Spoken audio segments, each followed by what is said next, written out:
Okay. Tonight we will not be reading from the book, and so I have no page numbers for you. And before we begin, let's take a few moments to be quiet together.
Good evening,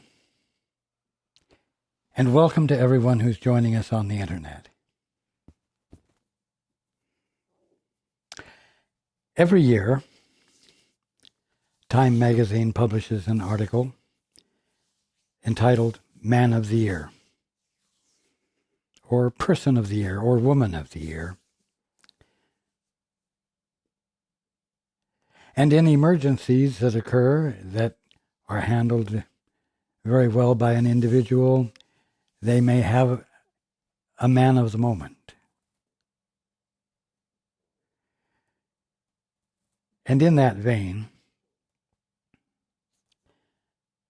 I'm going to suggest that each of you ask yourself, are you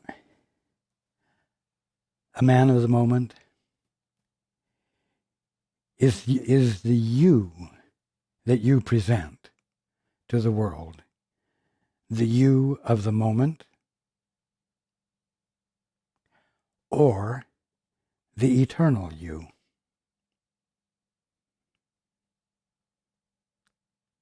Are you the you of the moment, or the eternal you? Where are your feet planted? Where are you being from? If you're the man, the person, or the woman of the moment, your measuring stick is the moment you're in and the events that are happening in the moment you're in. Or it's the you that you have presented that everybody expects you to be. Or it's the you that you want to project and have everyone believe that you are. And all of it without being joined. All of it without experiencing your connection with your source, with your essential being. Same old subject, but it's one we need to continue to look at so as to make it easier and more realistically desirable to shift where you have your feet planted.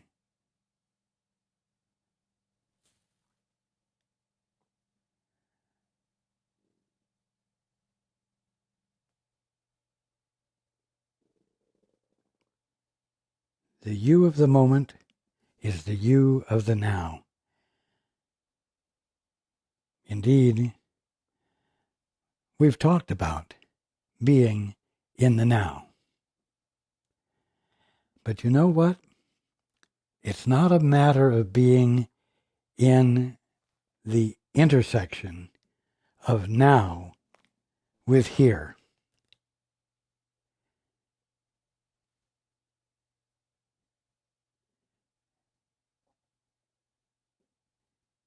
Here is a place on a timeline as you are used to looking at it. Now is a place on a timeline as you're used to looking at it. A place between the past and the future.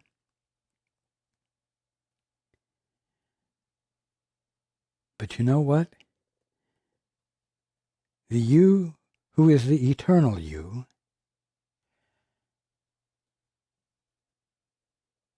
is being in the here and the now that is truly identified as your attention, your consciousness. The here and the now is the pure awareness that you are before you have a single thought. The you that is conscious of creation before you have a single thought about creation, or before you decide to come up with a personal definition of your own about creation. The here and the now is the pure awareness that you always are, that you always have been. And when you plant your feet there, you are in effect practicing the two-step, abandoning the thinking that conceptualizes and seems to give meaning or definition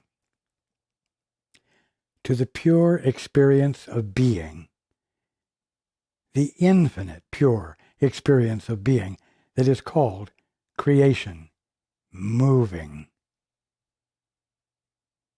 That's what you are. That's what the eternal you is. And that's where, through the practice of the two-step, of the holy instant, you plant your feet and make the shift from the you of the moment.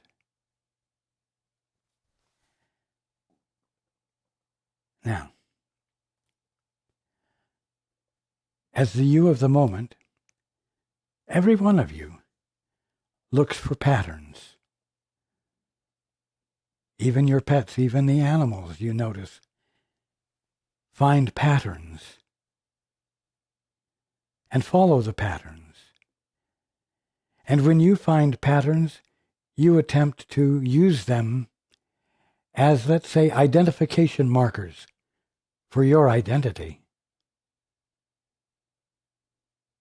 Even when you're thrown into a new experience that you have no identification markers for, and you engage in being in this new arena, we'll say, of your life, you don't let it be forever new. You look for identification markers. It's like moving to a new town and trying to remember key intersections. And you follow certain paths as you go from place to place. And you call that becoming familiar. when all you're really doing is establishing a pattern of behavior. A pattern of behavior that doesn't need to be your pattern of behavior, because you could pick any of an infinite other number of patterns and use them to identify your being familiar with the new territory. Do you see what I'm saying? The two-step, the planting your feet in the eternal now as the eternal you, means never allowing the infinite movement of creation to become bound by identification markers that tell you who you are. Being consciousness is who you are, is what you are.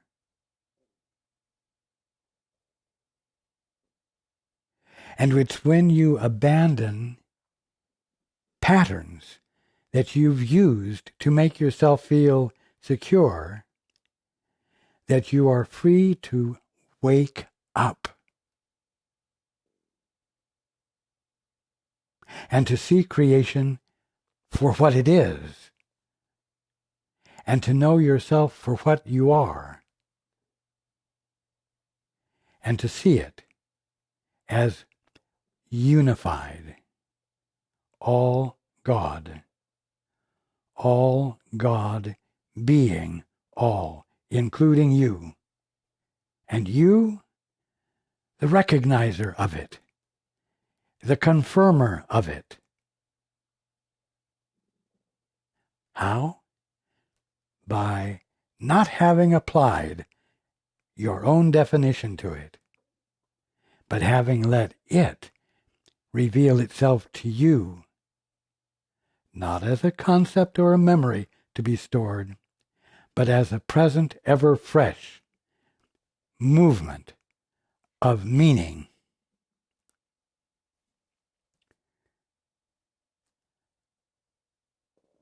Now,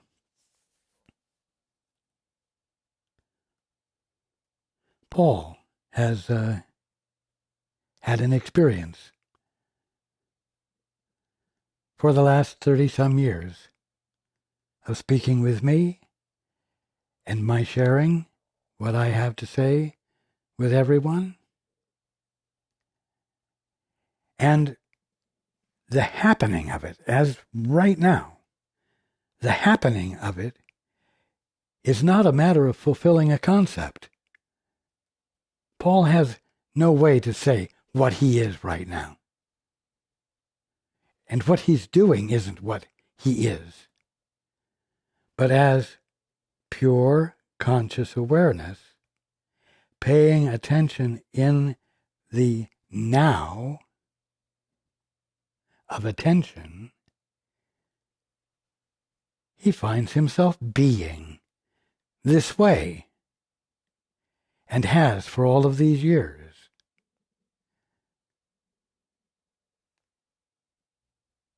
He is unable within himself to identify himself as, let's say, a teacher, because he hasn't planned any of this. He hasn't studied for it.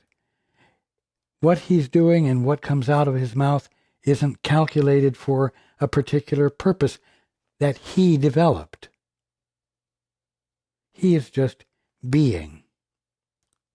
And yet, others can look and say, oh, well, he's a teacher of A Course in Miracles, or he is channeling Jesus, the author of A Course in Miracles, who is teaching what the Course means. Or he's a teacher of God. And then, regardless of that, as he looks at the last 12 years, where every week there has been an ACIM study group, he could see a pattern there and begin to feel that every gathering, every meeting is going to follow that pattern because it is an ACIM study group. And yet I've been throwing him for a curve for a number of months now and have jumped around in the book and have even, as tonight, not read from the book at all, discussing things of great value, but not following the pattern. And many of you, like Paul, practice linear thinking, very orderly linear thinking. And the linear thinking is a means of control, a means of establishing security. After all, if Paul consistently holds A Course in Miracles study groups, others can depend upon the idea that he will continue to do that. And so he will suffer from their expectation. Or he could imagine that they have that expectation when they don't, and suffer from not living up to their expectation because, of course, it's important to be consistent, because that's what renders identity in form. Identity. Wait a minute. Identity is conscious awareness, attention. Attention that is non-conceptual, which in the silence of its capacity to know, things become known. And that is the movement of creation. That is what being the eternal you means. Now,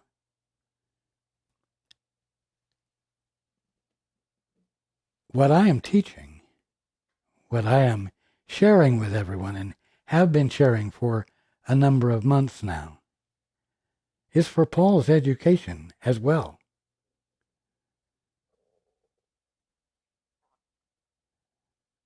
Paul has had to learn, because of the way his life circumstances are occurring, that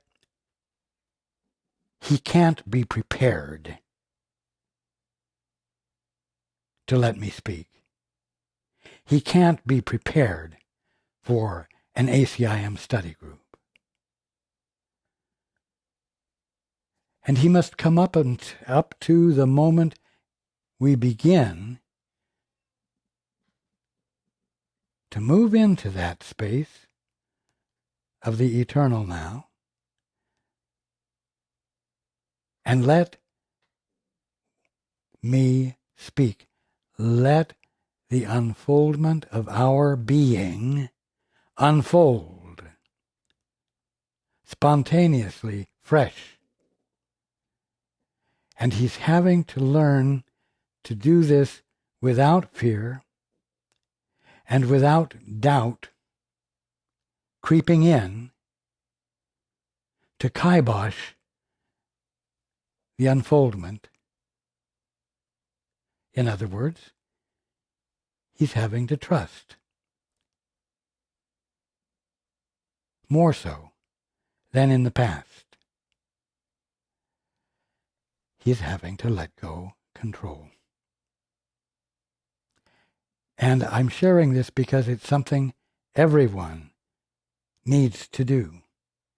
It's part and parcel of waking up. Part and parcel of waking up is learning to let go of patterns that you have used to provide yourself not only with a sense of identity, but with a sense of security, safety, and power. Presence, if you will. The moment you recognize a pattern, even of a so-called divine activity, the moment you recognize a pattern like that, and then attempt to repeat the pattern, keep the pattern going, because that's normal, and because that's what's expected of you, you have lost your innocence. You've lost the innocence of your attention. Your attention has become clouded by preconceptions, by memory, and by goals that have nothing to do with the eternal you. Of course, they have to do with the you of the moment, but you want to get out of the moment. Paul wants to get out of the moment. He wants to become free of the bondage of the structures of the conceptions that he brings into play in the moment. If you're so sure what the structures are, then when you inquire of the Father, what is the truth here?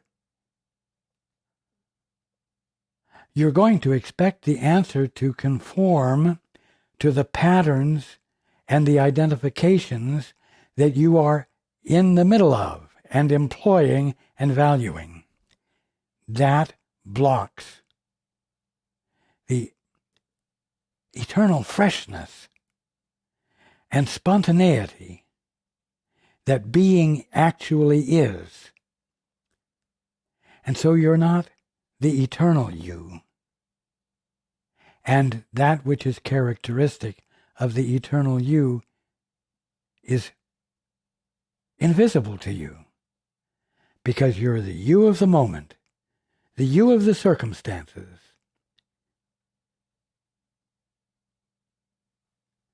Your feet are planted in the wrong place. If you want to wake up, if you want the benefit of the holy instant, if you want the benefit of the holy instant, when you say, Father, what is the truth here? You must mean, Father, separate and apart from my best theories and conceptions and everything I know, what is the truth here? What is the truth beyond my best beliefs?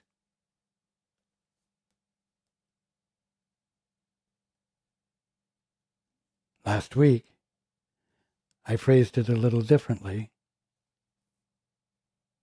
I said, Father, tell me the truth about everything.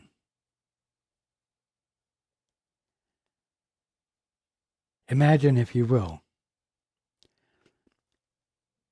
a cozy living room in the winter with a fire in the fireplace and a father sitting in a wing-backed chair with 4 small children in their pajamas sitting on the floor around him, looking up at him, and he has a book in his hand, and the book says, Fairy Tales.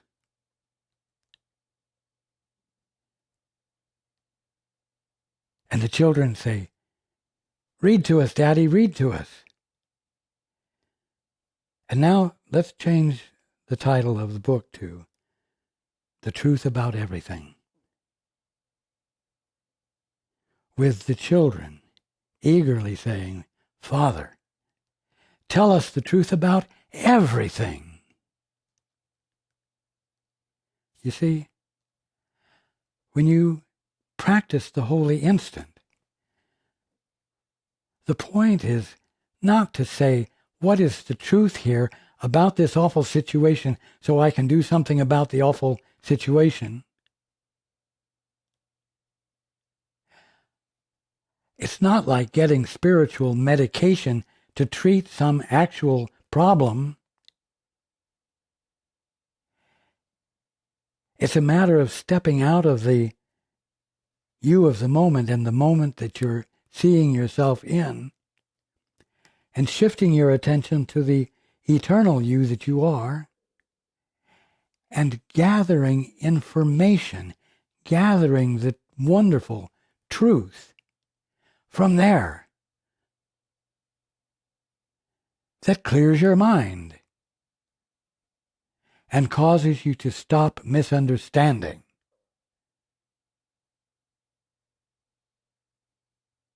Which will be accompanied with what you would call healing or the resolution of the problem. But it's not because you stayed in the world in the moment and fixed something up there. By virtue of bringing something from the eternal now into the moment of time, you see, that's not what happens. You plant your feet firmly in your divinity. You plant your feet firmly in your relationship with the Father or the Holy Spirit. And you ask to know the truth about everything because you want to know. You don't want to be ignorant, and you don't want to make up answers just so you can feel somewhat secure.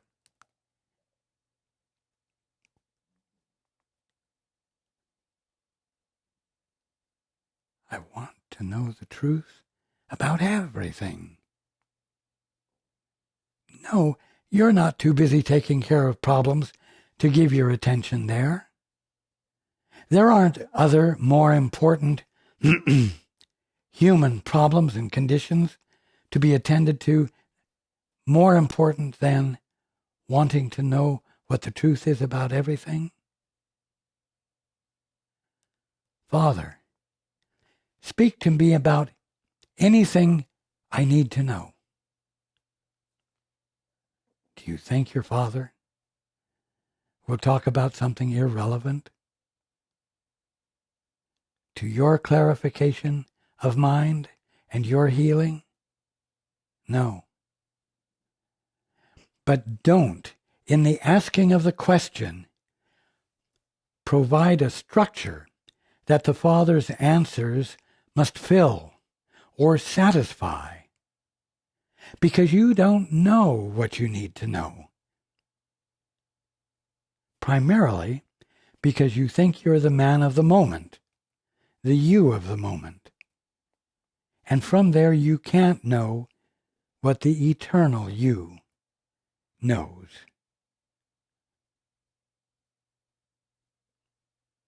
And so,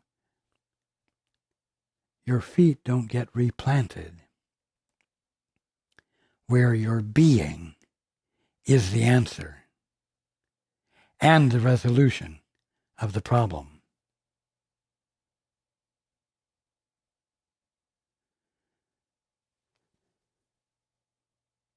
Write it down and put it on a sticky note where you can see it. Father, tell me the truth about everything! Exclamation point.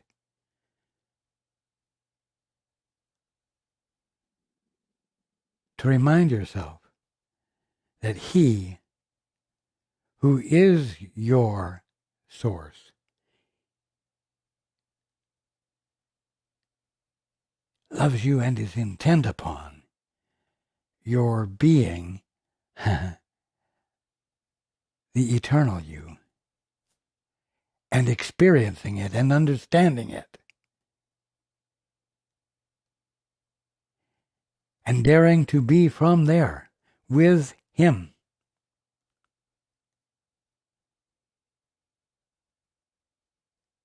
I really have only one task, and that is to, in as many ways as necessary, tell you that you are in the middle of the kingdom of heaven.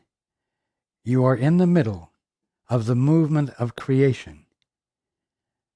You are part of it. As with all of creation, you are divine.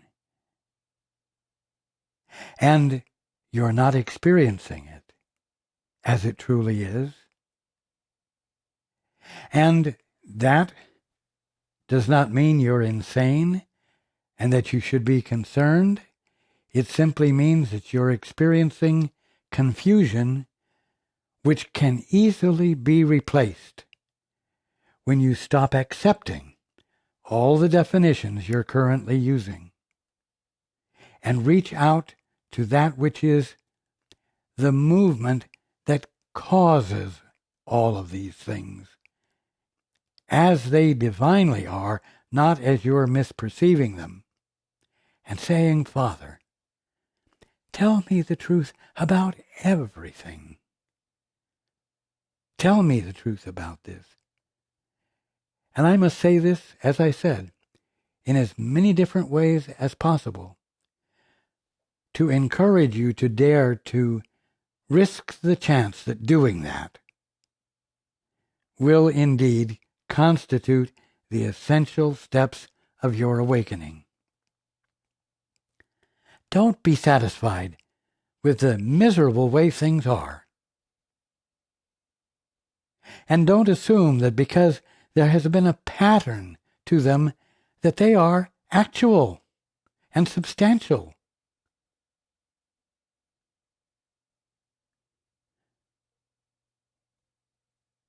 They're flimsy. Totally flimsy.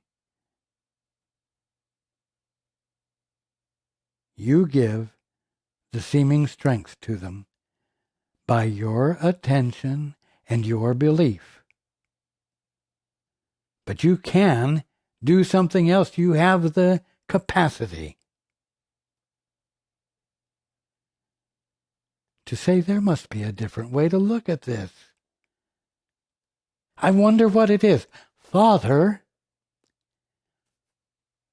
tell me the truth about everything.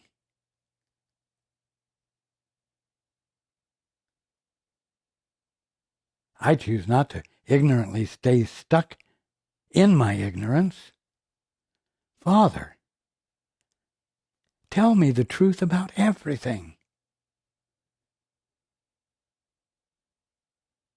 I will listen.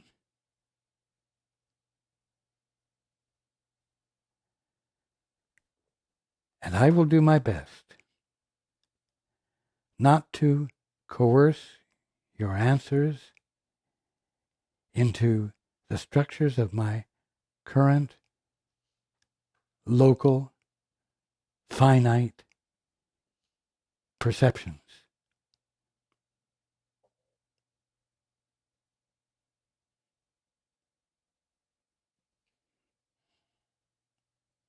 The children say, Father, tell us the truth about everything. And he looks down at them and says, okay. But you're going to have to expect to hear what you're not expecting to hear.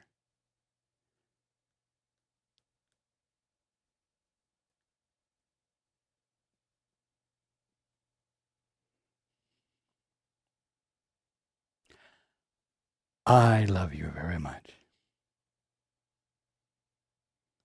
This is the good news. And I look forward to being with you next time.